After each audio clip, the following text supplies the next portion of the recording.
들려요? 잘 안 들리나?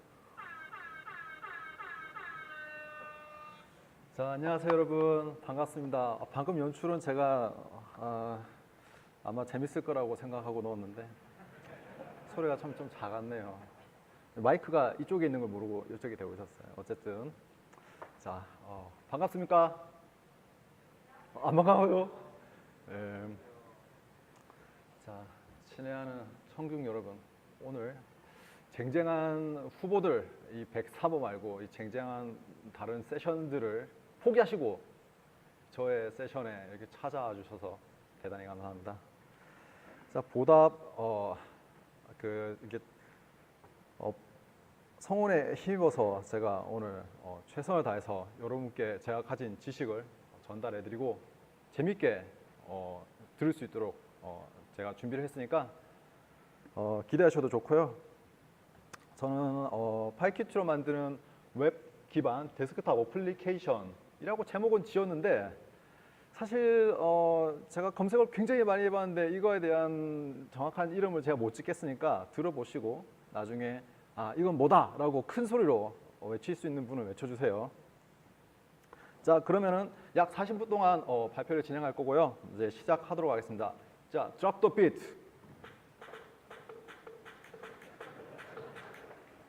미안해요. 이게 아닌데.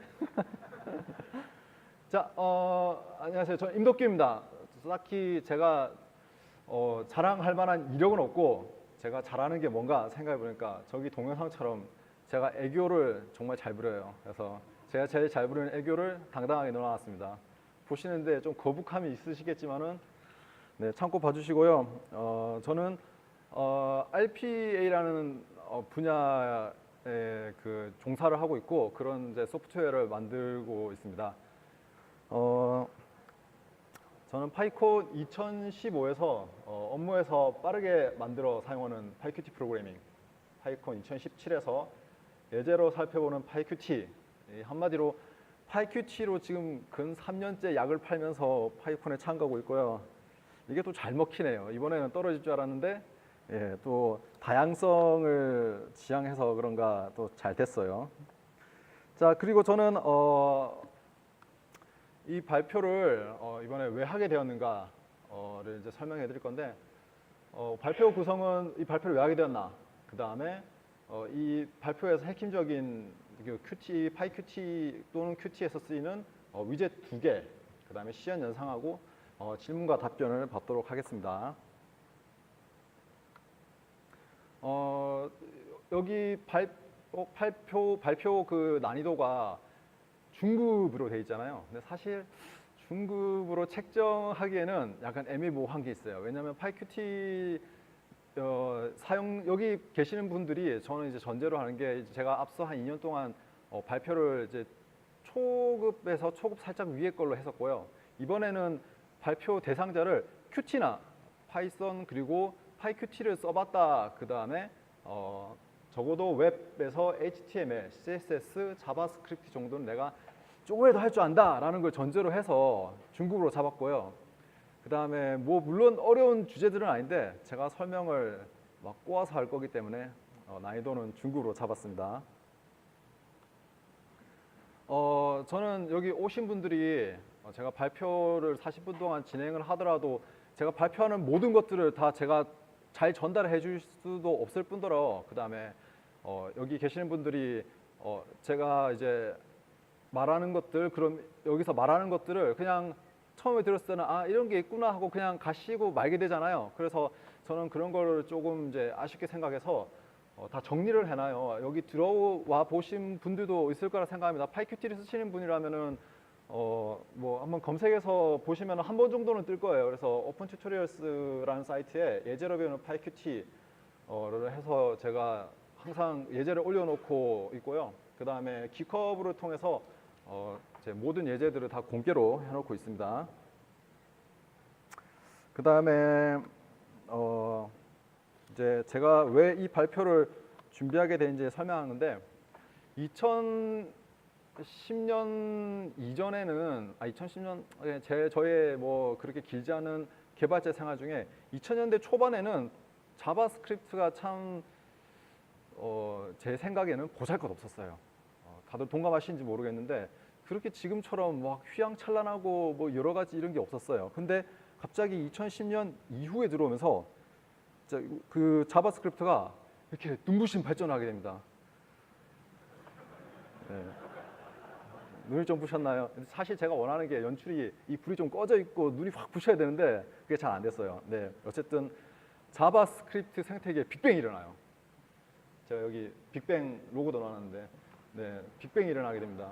보시다시피 수많은 프레임워크가 등장하게 돼요. 자바스크립트가 느끼시는 분들은 느끼시겠지만은 요 근래가 아니고 한 몇 년 전부터 이 사람들이 굉장히 빠르게 뭔가를 막 뱉어내요. 그냥 뭐 프레임워크도 그렇고 자바스크립트 자체도 엄청난 발전을 했잖아요. 지금 뭐 그 EMCA 6인가요? 6 나오고 뭐 부족한 부분도 자바스크립트 자체로도 계속 발전을 하고 있고 어쨌든 자바스크립트 생태계가 말도 못할 정도로 지금 현재 가장 핫한 언어 중 하나로 크게 부상을 했고요. 보시다시피 제가 다 담지도 못했어요. 지금 현재 자바스크립트로 나온 프레임워크를 그림을 다 담지도 못하고 물론 어디서 잘라온 거긴 한데 다 담지도 못했어요. 그러던 와중에 그 이제 언제부턴가 그런 얘기가 들려오더라고요. 자바스크립트를 이용해서 네이티브 애플리케이션이라고 말해야 될까요? 어플리케이션을 만들 수 있다라고 하더라고요. 윈도우즈나 리눅스나 맥에서 실행할 수 있는 프로그램을 만들 수 있다. 자바스크립트가. 사실 제가 그 전까지는 자바스크립트 썼을 때 자바스크립트가 무슨 그 정도가 되나 하고 약간 무시하고 있었어요. 왜냐하면 저는 웹 개발자가 아니기 때문에 뭐 어떻게 상황이 돌아가는지를 잘 몰랐는데 일단 뭐 노드가 나오고 나서부터 크게 변하더라고요, 웹이. 그래서 일렉트론, 제가 사실 뭐 그렇게 한번 테스트해 본 게 일렉트론밖에 없어가지고 일렉트론 말고도 그 외에 뭐 다수 여러 가지 있던데 이런 크로스 플랫폼 데스크탑 앱의 등장이라고 생각하는데 아까 이게 제가 말하는 오늘 발표 주제인데 제가 두 가지 용어를 지금 적어놓은 거는 어떤 데 가면은 이런 크로스 플랫폼 데스크탑 앱이라고도 하고 다른 곳에 가면은 이제 오늘 발표 주제처럼 이제 그런 식으로 쓰더라고요. 앱 기반의 웹 기반의 데스크탑 어플리케이션. 그러니까 한마디로 아직도 약간 정의가 제 생각인데 확실하지는 않은 것 같아요. 제가 여러 군데 물어봤는데 그 사람들도 그냥 다 말장난이에요 뭐 이런 식으로 얘기를 하더라고요. 어쨌든 간에 중요한 거는 자바스크립트를 이용해서 프로그램이 그럴싸하게 이제 나오게 된다는 거죠. 이 말은 무엇이냐? 저희가 파이큐티나 큐티나 파이썬 이런 것들은 사실은 이제 그 실행을 해서 이제 그 데스크탑이나 이런 곳에서 실행을 해서 프로그램을 쓰게 되잖아요. 근데 자바스크립트는 웹에서만 놀게 되는데 얘가 그 영역에 침범했다는 거예요. 침범이란 말을 좀 그렇고 확장했다. 네, 좋게 말해서 확장했다. 그래서 보니까 여기 첫 번째 아이콘 슬랙, 그 다음에 디스코드, 저거는 아톰 에디터죠. 근데 이 프로그램들을 많이들 쓰시거나 아니면 한 번 정도는 보셨을 거예요. 이 프로그램이 굉장히 수준이 높아요. 슬랙만 하더라도 많이들 쓰시잖아요. 근데 슬랙이 사실 쓰실 때 이게 웹인가? 라고 생각하시면서 쓰시는 분 계세요? 제 생각인데 없으실 것 같아요. 너무나 자연스럽게 잘 만들어놨고 디스코드도 프로그램을 실행을 해서 켠 거와 그다음에 웹에서 쓰는 거와 거의 일치하죠. 그리고 아톰 에디터는 말도 못하게 좋은 것 같아요. 제가 봤을 때는 지금 현재 나와 있는 자바스크립트 기반의 그러니까 웹 기반의 프로그램 중에서 제일 잘 만든 것 중 하나인 것 같아요. 어쨌든 이제 크로스 플랫폼 데스크탑 AB라는 게 등장했습니다. 더 이상 뭐 C++이나 뭐 자바 뭐 이런 것들을 이용해서 데스크탑 프로그램을 만들 이유라기보다는 이것만 만들 수 있다 이런 시대가 아니게 된 것 같아요. 그래서 그러면은 이제 우리처럼 파이썬을 쓰는 사람들은 이제 어쩌나 제가 이제 그 생각을 하게 됐거든요.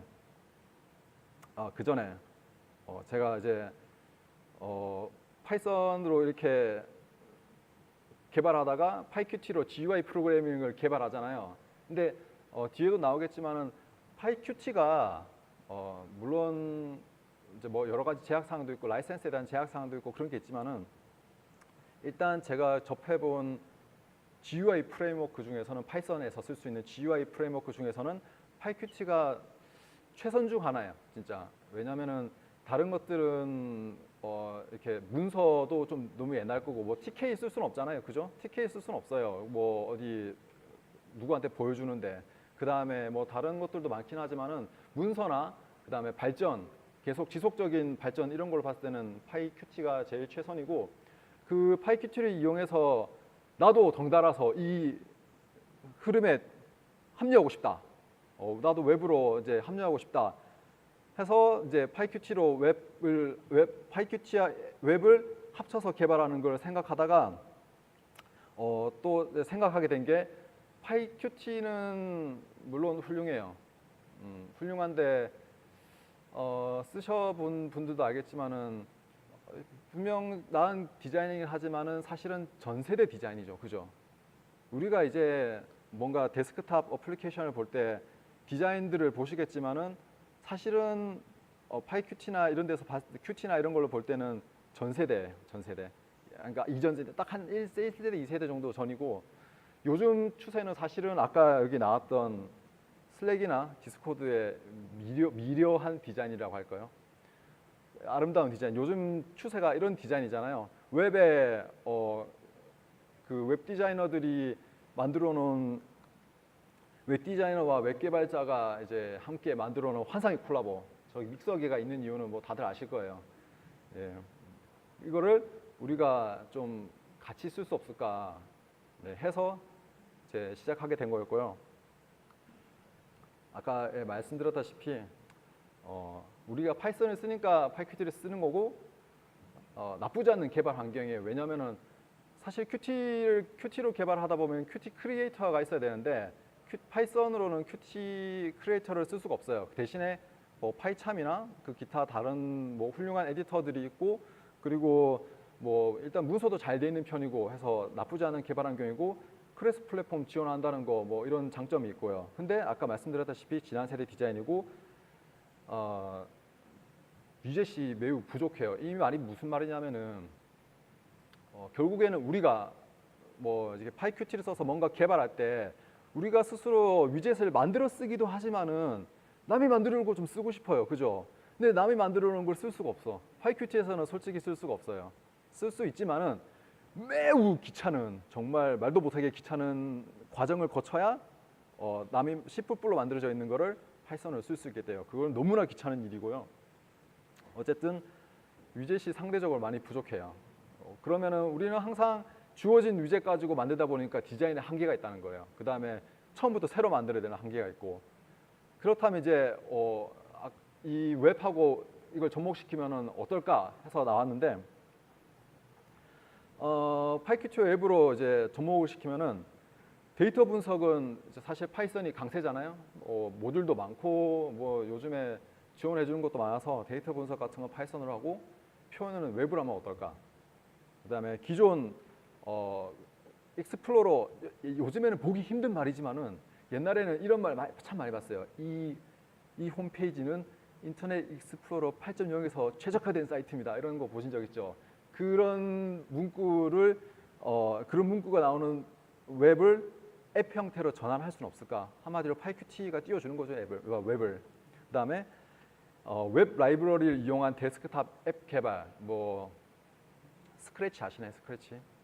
그 어린이들이나 아니면은 교육용 프로그래밍 그런 도구 있잖아요. 그런 블라클리라는 그런 도구나 아니면은 여기 아까 표현은 웹이라고 적어놨지만은 D3 우리 그 웹 하시는 분들을 보면은 그래프 그릴 때 많이 쓰시잖아요. 그 다음에 저기 뭐 구글 차트라던가 뭐 기타 등등 구글에서 지원해주는 뭐 예쁜 디자인들 이런 것들을 어떻게 써먹을 수 없을까 PyQt와 접목해서 그런 걸로 접근된 거고요. 요거는 제가 간단한 이제 오늘 핵심인데 지금 저기 양옆에 있는 것들은 Qt고요. 가운데가 웹이에요. 가운데가 웹이고 지금 웹하고 Qt하고 저렇게 간단하게 통신을 하고 있죠. 어떤 블럭을 눌렀을 때 이 블럭에 대한 아이디를 가져오고, 근데 저 블럭은 자바스크립트 단위이기 때문에 큐티하고는 이제 통신을 이제 뭐 하려면은 다른 뭐 매개체가 필요하겠죠. 뭐 그런 걸 이용해서 큐티와 자바스크립트를 어떻게 합치느냐, 이게 오늘의 주제고, 이런 식으로 돌아간다. 근데 이거는 이거에 대한 그 기본적인 예제고, 뭐 웹을 메인으로 쓸 수도 있고요. 아까 말씀드렸다시피 I 전용 웹사이트를 이런 옆에 뭐 옆에 저 창 같은 거 없애버리고 웹만 그대로 띄운 다음에 액티브엑스가 하던 일을 파이썬한테 맡기는 거예요. 액티브엑스를 걷어낸 거죠. 원래라면 인터넷 익스플로러 전용 웹이었는데 액티브엑스를 걷어서 파이썬이 하도록 하고, 그냥 그 인터넷 익스플로러도 저기 클라이언트가 전에 얘기했던 것 중 하나가 버전이 너무 많아서, 그다음에 그 윈도우즈도 쓰는 버전이 제각각인데 이거를 다 맞춰줄 수가 없어서 올바로 동작하지 않는다라는 얘기가 있었거든요. 근데 이런 식으로 웹을 앱으로 바꿔주면서 그런 문제들이 싹 다 해결됐고요.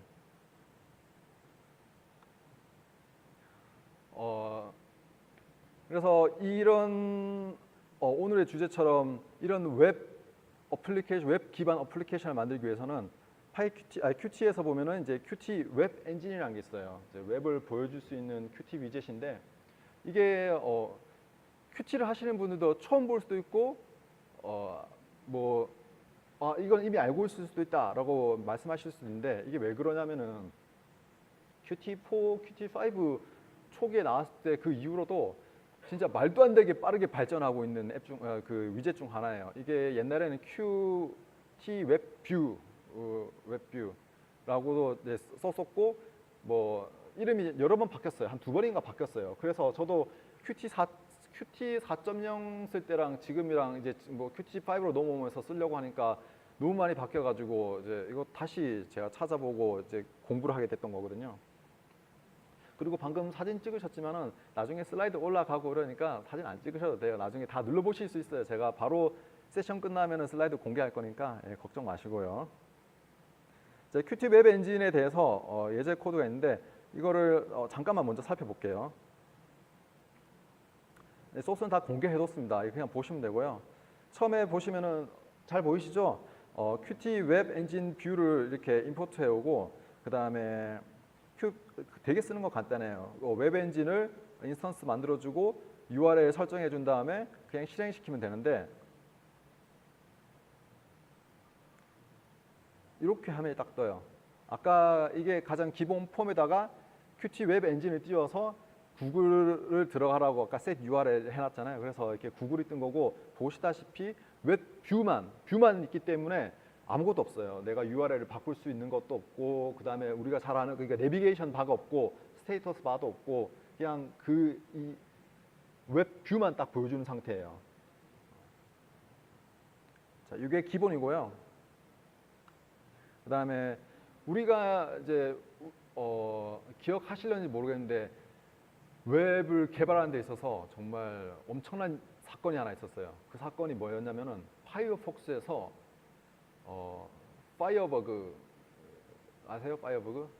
그 지금 크롬이나 이제 파이어폭스나 이런 데 보면 기본으로 들어있는 그 개발자 도구 있잖아요. 원래 개발자 도구가 없었어요. 개발자 도구가 없어서 제가 웹 같은 거 개발할 때는 다 찍었거든요. 그런데 어느 날 이제 이런 웹을 디버깅할 수 있는 툴이 나왔어요. 그런데 방금 전처럼 제가 큐티 위젯을 띄워서 보면은 그런 디버그를 쓸 수가 없잖아요. 디버그를 못 써요. 왜냐면은 저거는 그냥 웹 뷰만 띄워져 있는 거고 단축키도 아무것도 안 먹고 아무것도 할 수가 없어요. 그러면 이 상태에서 우리가 디버깅을 어떻게 하냐? 그 방법은 실행할 때 우리가 인자값으로 여기 적혀 있는 하이픈 리모트 디버깅 뭐 포트 8000 이렇게 주시거나요. 아니면 이 소스 그 자체 코드 자체로 sys해서 어규먼트 어펜드 해가지고 저거를 이제 저거 그 메인 밑에 넣어두시면은 제가 잠깐만요. 뒤로 가서 다시 보여드릴게요. 좀 이후에 보여드릴게요. 여기 넣어두면은 8000번을 열어줘요. 크롬에서만 가능해요. 왜냐면은 큐티 웹 엔진은 크로미움을 기반으로 된 거라서 크롬으로만 디버깅을 쓸 수 있고 저기 실행했을 때도 크롬으로 쓰라고 이렇게 안내 문구가 나오게 돼요. 그래서 리모트 디버깅을 할 수 있고, 제가 예제를 실행한 거 보여드릴게요. 자, 크롬 띄워놨고요. 너무 빨라서 훅 지나가죠. 잠깐만요. 자, 아까 처음에 보신 것처럼 저 뒤에 큐티로 만들어진 거는 저 헬로 큐티가 그 웹 뷰 단이고 아무것도 없어요. 내비게이션 바가 없어가지고 지금은 주소를 이동할 수가 없어요. 그래서 저기 밑에 크롬으로 저기 8000번에 접속해서 디버깅 창에다가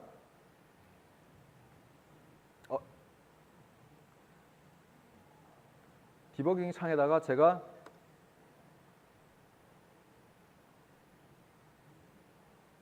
저기 윈도우 오픈해서 파이썬 org 해서 셀프 해주면은 이 현재 창에다가 띄워주잖아요.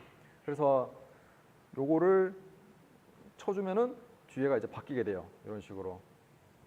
한마디로 이게 무슨 말이냐면은 우리가 웹 뷰를 쓰는 대신에 처음부터 끝까지 다 만들어줘야 된단 말이에요. 근데 이 과정이 뭐 사실 이렇게 막 정리된 게 없었어요. 정리된 게 없어가지고 저도 이제 다 찾아보고 또 삽질하면서 하긴 한 건데 그러려고 오늘 발표를 준비한 거죠. 삽질을 같이 하자라는 의미에서. 예. 자, 그래서 이거를 이용해서 처음에 해볼 만한 게 무엇이냐? 간단한 웹 브라우저를 만들 수가 있어요. 저기 내비게이션 바하고 웹 표출단, 아까 없던 것들. 아까는 저런 내비게이션 바랑 웹 표출을 할 수 있는, 웹 표출단은 아까 웹 뷰고 내비게이션 바랑 상태 바가 없었잖아요. 기본적으로 우리가 그 웹 브라우저를 보면은 딱 있어야 될 것들이잖아요. 내비게이션 바하고 상태 바는. 상태 바는 뭐 없어도 되지만 내비게이션은 꼭 있어야 되고, 그 다음에 우리가 추가적으로 만약 내가 나만의 웹 브라우저를 만든다라고 한다면은 뭐 또 탭 기능, 요즘은 다 탭 기능 기본이죠. 크롬이나 파이어폭스 같은 데 보면은 탭이 딱딱딱 있어서 뭐 여러 가지 화면, 여러 가지 웹 페이지를 이제 다 띄울 수 있고, 그러니까요. 웹 탭 기능하고 다운로드 페이지, 즐겨찾기, 개발자 누구, 다운로드 페이지하고 즐겨찾기가 따로 있다는 게 약간 좀 저거 뭐지라는 생각이 안 드세요? 한마디로 우리가 다 만들어줘야 돼요. 다운로드 페이지도 우리가 다운로드 누르면은 다운로드 창이 딱 뜨잖아요. 파이어폭스 같은 경우에는 다운로드 페이지가 뜰 거예요. 크롬도 뜨나 모르겠는데 뜨는데, 이런 페이지를 사실은 다 우리가 만들어줘야 되는 상태다 가 되겠고, 이거는 바로 이 소스가 조금 긴 편인데 나중에 예제 코드 보시면서 하시면 되는데, 이거는 예제를 제가 시연을 먼저 보여드릴게요. 요거는 따로 움직이질 않고, 제가 보시면은 여기 이렇게 내비게이션을 따로 위젯을 만들었어요. 위젯을 따로 빼서 만드신 게 맞아요. 그 큐티 항상 이렇게 물어보시는 분, 이렇게 저한테 소스를 보여주시는 분들 보면은 한 소스에 커다랗게 다 넣어서 오시는데, 큐티 툴바 이렇게 따로, 내비게이션 툴바 따로 만들어서 이렇게 넣으면 되고요. 요 버튼, 요거 백 버튼, 포워드 버튼, 그 다음에 리프레시 버튼하고 주소창 놓고 얘네들을 이어주면 돼요. 아까 set URL이라는 코드가 있었잖아요. 그 URL을 바꿔달라는 그 코드. 거기다가 그거를 이제 시그널스로 이렇게 이어주면은, 여기서 주소를 치면은 엔터를 치는 순간 여기로 넘어갈 수 있게끔 그렇게 바꿔주시면 돼요. set URL로 바꿔주시면 되고, 이어주시면 되고, 그 다음에 이거는 웹 뷰에서 이 페이지 로딩이 끝나면 페이지 로딩을 하고 있을 때 그 정보를 스테이터스 대 퍼센테이지를 저한테 보내주거든요. 그 시그널이 있거든요. 그러면 그걸 이어서 여기에 붙여주시면은 퍼센테이지 올라가는 거 보실 수가 있습니다. 움직이네.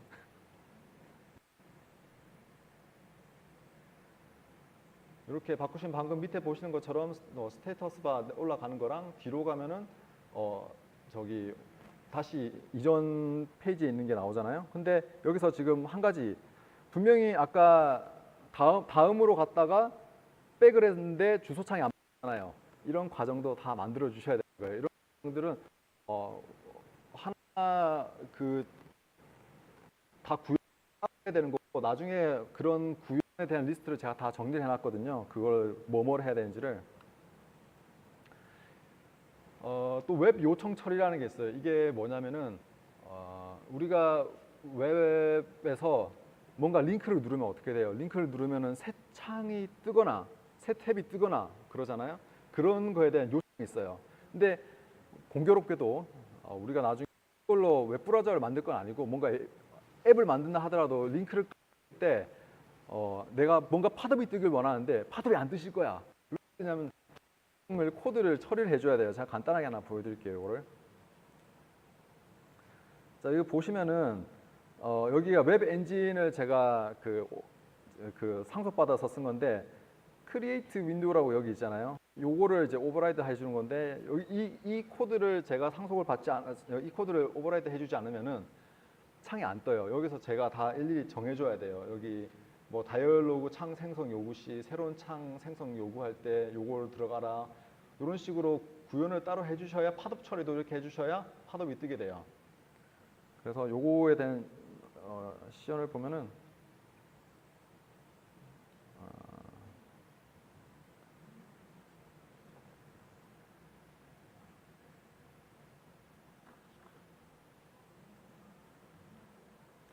자, 요거는 이제 예제는 이건 동영상으로 준비 안 했고요. 눌러 보시면은 팝업이 이렇게 딱 뜨잖아요. 예, 팝업이 뜨는데 만약에 이 코드가 없게 된다. 이 코드가 없다.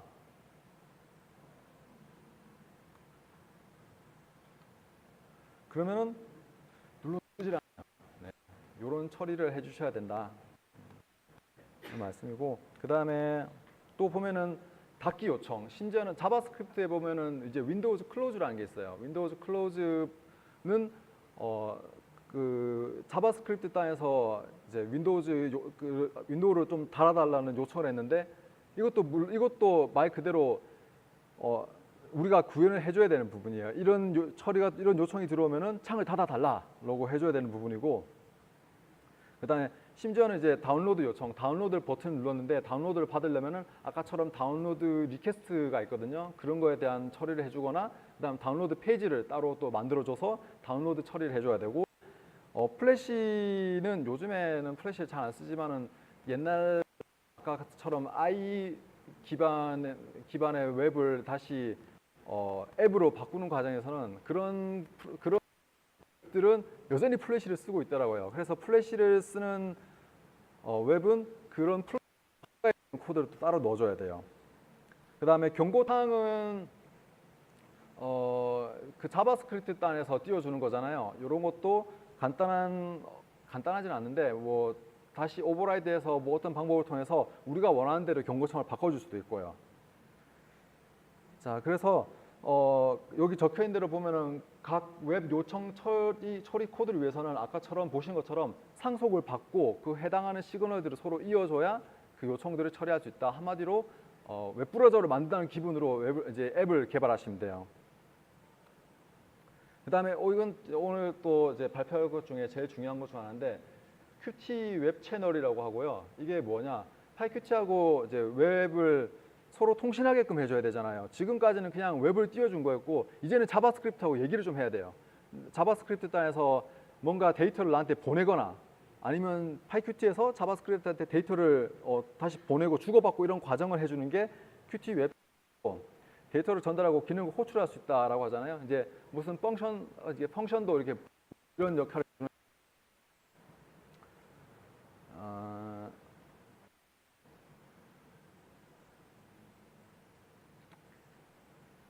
이 지금 와이파이가 안 돼서 제 테더링 요것도 예제를 먼저 보면은 이렇게 시연을 보면은 제가 Qt에서 텍스트 에디터에다가 헬로 월드라고 적었는데 밑에 보면은 저기 어디야?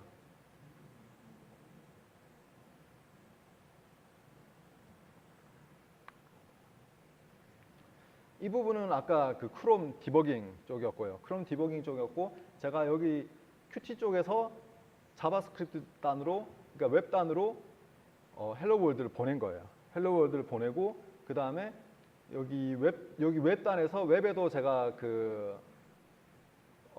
자바스크립트로 Qt한테 헬로우를 보내라, 헬로우가 아니고 석시드를 보내라라고 이렇게 해놓은 거예요. 그래서 서로 데이터를 주고 받고 이렇게 할 수 있다.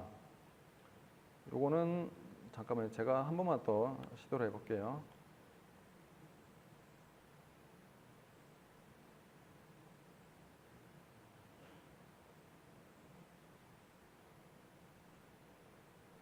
여기 뜨네요. 일단 웹 채널을 사용하기 위해서는 웹 채널을 여기 보시는 것처럼 등록을 해줘야 되는 부분이 있고요. 웹 채널을 핸들러라고 해서 그 자바스크립트하고 통신하는 부분이 있고, 얘네들을 통해서 제가 이쪽 이제 텍스트를 보내고 그 다음에 텍스트를 받고 그렇게 해주는 핸들러라고 하는 애가 있고, 그 핸들러를 그 웹페이지에 등록을 해주는 거예요. Q 웹 채널을 웹페이지, 그러니까 자바스크립트예요. 사실은 자바스크립트, 그 Qt에서 만들어 놓은 Q 웹 채널이라는 자바스크립트를 웹페이지에다가 억지로 밀어 넣어요. 그냥 억지로 밀어 넣는 게 아니고 그 안에 미리 넣어둘 수도 있는데 억지로 넣거나 아니면 미리 준비를 해놓거나, 이 방법은 두 가지고, 세팅을 하고 그 다음에 제가 여기 자바스크립트 단에 보면은 이런 식으로 이제 얘가 나중에 그 HTML에서 얘를 임포트를 해서 Q웹 채널을 임포트해서 자바스크립트를 임포트해서 제가 쓸 핸들러, 아까 등록한 핸들러들을 이렇게 쓸 수 있게 되거든요. 그래서 아까 setText라는 메소드가 있었잖아요. 그래서 헬로를 제가 보내고 그 다음에 제가 버튼을 누르면은 아까 헬로 월드란 적은 헬로 월드 메시지를 받아서 헬로 월드를 여기다 뿌려주고 그 다음에 잘 받았다고 석시드를 날려주고, 뭐 이런 과정을 여기다가 정의를 해놓는 거예요. 근데 지금은 이 코드가 매우 단순하지만은 이게 가장 기본적인 코드거든요. 나중에 우리가 뭔가 이제 PyQt로 웹 기반으로 웹 어플리케이션을 만든다고 하면은 이런 것들이 굉장히 길어지고 그런 뭐랄까 뭐 구글 웹 차트 같은 경우에 뭐 버튼을 누르면 그 버튼에다가 이런 코드를 넣어서 이제 PyQt하고 서로 통신하게끔 하는 거예요. 제가 데이터를 준비해 놓고 데이터를 넣으면은 그 Qt에서 데이터를 넣으면은 이런 Qt 웹 채널을 통해서 D3나 D3 단에 가서 여기 준비된 자바스크립트를 실행시켜서 이제 뭐 그래프를 띄워준다던가 그런 식으로 가게 되거든요. 그래서 웹과 서로 이어주는 역할을 하고, 이건 아까 제가 보여준 예제고요. 이 웹 채널의 동작 개요를 잠시 보시면은 요렇게가 PyQt 단이에요. 그래서 Qt 웹 엔진 뷰에 웹 채널을 이제 가지고 아까 핸들러, 여기 핸들러를 따로 준비했잖아요. 여기 핸들러고 핸들러 안에 기능을 넣는 거예요. 뭐 호출한다던가 아니면은 데이터를 넣는다던가 뭐 그런 기능을 넣어놓고, HTML 안에 또 Qt 웹 채널 .js를 임포트 시켜서 서로 통신하게끔, 간단하게 설명하자면 이런 구조로 돌아가게 돼 있어요.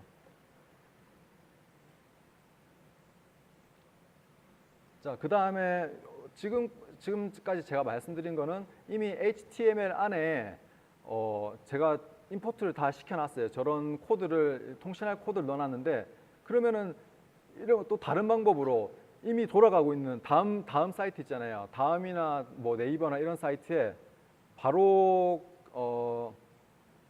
실시간으로 제가 만든 코드를 넣어서 조작할 수는 없을까? 이게 지금 이제 적어놓은 거는 여기 웹브라우저 사용 아닌 경우도 분리도 있는데, 또 다른 경우는 제가 방금 말한 경우거든요. 그러니까 실시간으로 돌아가고 있는 웹사이트에 내 자바스크립트 코드를 억지로 밀어넣고 Qt로 조작하게끔 한다. 요게 개요고, 요 웹브라우저 사용과 아닌 경우는 분리는 뭐냐면은 기존의 웹은 이제 웹브라우저로 접속했을 때는 기존의 웹은 잘 돌아가게끔 하고, 그 다음에 앱을 켰을 때는 앱하고 통신할 수 있게끔 억지로 코드를 밀어 넣는단 말이에요. 그래서 웹브라우저 그 실시간으로 코드를 넣어서 웹브라우저 사용과 아닌 경우를 분리한다. 자, 요거는 제가 예제를 따로 준비 안 했는데, 요거는 프린트 리퀘스트 예제를 보면은 조금 소스가 긴데요. 요거는 들어오면은 계속 이 소스를 웹페이지가 바뀔 때마다 제 코드를 이거를 계속 밀어 넣어요. 통신할 수 있게끔. 그리고 이거는 아까 그 웹 요청 처리하는 부분 중 하나인데, 프린트 웹 요청 처리해서 프린트인데 우리가 보통 그 웹페이지에서 프린트 버튼을 누르면은 자바스크립트로 윈도우.프린트를 호출을 하거든요. 그런데 이 윈도우.프린트는 브라우저한테 나한테 그 프린트 다이얼로그를 띄워달라라는 그런 요청을 하게 되는데 지금 Qt 웹 채널로 만들어 놓으면은 그 요청을 처리할 수가 없어요. 왜냐하면은 그거는 브라우저하고 서로 통신하는 거지 Qt하고 통신하려고 만들어준 게 아니잖아요. 그래서 이걸 처리하려면은 보시는 것처럼 윈도우.프린트를 오버라이드 또 해야 돼요. 윈도우.프린트를 오버라이드 해야만 제가 Qt 웹 채널로 다시 그 Qt 쪽에 요청을 하게 되거든요. 이런 과정이 필요하다. 요거는 실시간으로 매 페이지마다 이런 코드를 억지로 집어넣고 있는 거예요.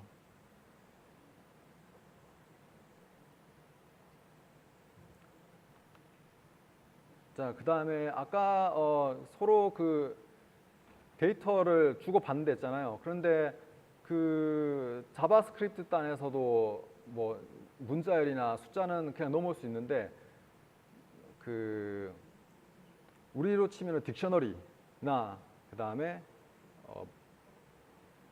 리스트. 딕셔너리나 리스트는 QJSON 밸류 그 도큐먼트, 제이슨 밸류 도큐먼트는 나중에 예제 코드를 보면서 봐야 되는데 같이 쓰게 되는데 이 코드를 지키지 않으면 서로 서로 데이터를 주고받을 수가 없어요. 우리가 무슨 데이터를 정리해가지고 대량의 데이터를 이렇게 묶어서 보내게 되잖아요. 하나씩 우리가 문자를 하나씩 보내는 건 상관이 없는데 리스트나 그 다음에 그 딕셔너리를 보낼 때는 이 코드를 넣어줘야 되고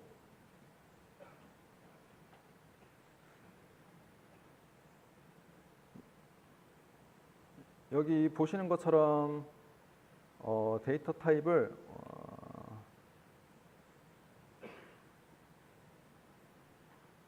잠깐만 이게 어디 갔지?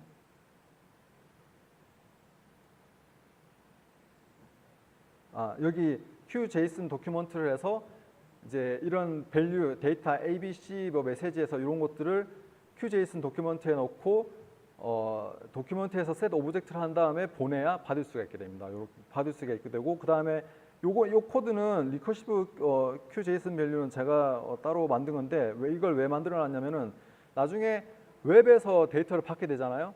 그런데 웹에서 데이터를 받으면 바로 볼 수 있는 게 아니고 바로 제이슨이나 딕셔너리를 뜨는 게 아니고 QJSON 밸류라고 해서 이렇게 묶어서 들어와요. 그러면은 걔를 또 열어보면은 이렇게 네이스티하게 계속 까야 돼요. 그래서 그게 귀찮아서 이제 그 리커시브하게 돌면서 데이터를 뽑을 수 있게 해놨고요. 여기 시연은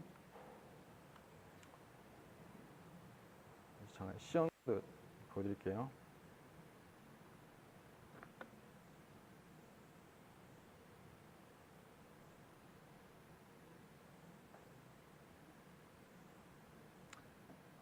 여기 보시는 것처럼 이게 지금 서로 제가 미리 준비된 데이터를 웹으로 보내고 웹에서 다시 Qt로 보내주는 그 부분인데 코드에서 이제 자료를 받게 되면은 여기 리커시브 QJSON 컨버터를 돌려서 데이터를 계속 돌려가지고 다 꺼내서 다시 재조합해서 이제 우리가 파이썬에서 쓸 수 있게끔 다시 만들어주는 거예요. 이런 식으로 쓰셔야 되고요. 이거는 타입을 지키지 않으면 한마디로 리스트나 뭐 딕셔너리는 반드시 QJSON 밸류나 JSON 도큐먼트를 쓰셔야 볼 수 있다. 되고 오늘은 제가 좀 사람들이 많아서 긴장을 많이 해가지고 좀 버벅거렸어요. 죄송해요. 근데 일단 지금 혹시 질문이나 뭐 그런 게 있을까요? 노이놈이 되게 뭐 발표를 이상하게 해서 내가 질문 좀 받아야겠다. 네, 네.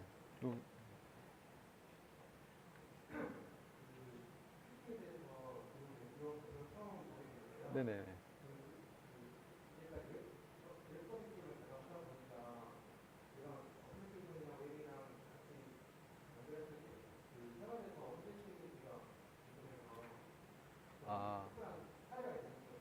애플리케이션 웹이랑 해서요.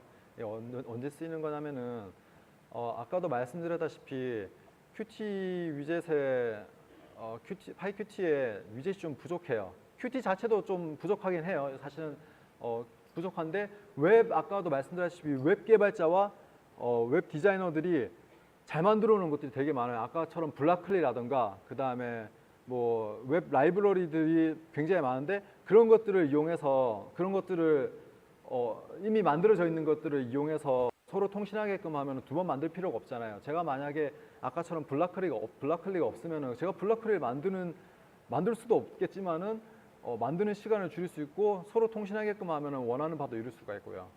네, 그렇게 해서 쓸 수가 있고 아니면은 지금은 저런 아까 블락클리 예 하나만 보여드렸는데 다른 경우에는 아까 뭐 차트 같은 경우도 사실은 파이Qt 쪽에서 우리가 파이썬을 이용해서 데이터를 가공을 해서 그 데이터를 보여주기 위해서 쓰는 것 중 하나가 그 노트 있잖아요. 무슨 노트였죠? 그 아이파이썬 노트. 그거 써서 이렇게 보여주는데 그거는 그 아이파이썬 노트에서만 볼 수 있는 거고 만약에 그거를 프로그램을 띄워서 실시간으로 그 데이터를 바꿔가면서 그래프로 따로 그리게 한다 이러면은 구글 차트나 D3나 이런 것들을 이용해서 데이터를 파이썬에서 처리하고 그 처리된 거를 미리 준비된 웹으로 던져서 이제 데이터를 보여줄 수 있는 거죠. 웹으로. 네, 또 다른 질문 계십니까? 네. 네, 정말 잘 들었습니다.